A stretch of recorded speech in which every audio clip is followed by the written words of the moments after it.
Welcome to past and post. வேதனையோடு கூட இதை கேட்டுக்கொண்டு இருக்கிறதான தெய்வ பிள்ளைய, வருடத்தின் கடைசி வரை வந்துவிட்டு இதுவரை நான் நினைத்தது, நான் எதிர்பார்த்தது, கர்த்தர் எனக்கு சொன்னது ஒன்றும் நிறைவேறவில்லையே என்று சொல்லி மனவேதனைப்படுகிறதான உங்களுக்காய் நான் ஜெபிக்கிறேன். கர்த்தர் உங்களை ஆறுதல் படுத்துவாராக. இந்த வார்த்தை உங்களுக்கானது என்று சொல்லி விசுவாசிக்கிறேன். இந்த வார்த்தை உங்களுக்கானது என்று நீங்களும் விசுவாசிங்க.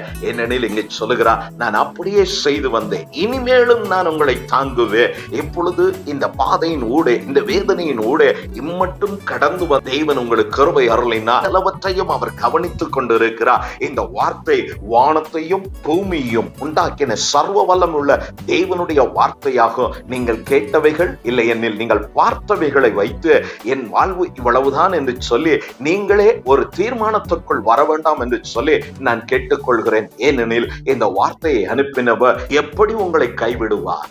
ஏந்துவா, உங்களை சுமப்பா, உங்களை தப்புவிப்பா.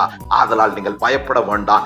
என்ன சரீரத்தின் வேதனையோ வியாதியின் வேதனையாய் இருந்தாலும், சத்துருக்கள் உங்களுக்கு விரோதமாய் செய்த காரியமாய் இருந்தாலும், கர்த்தர் அவைகள் நின்று உங்களை விடுவிப்பது நிச்சயமே.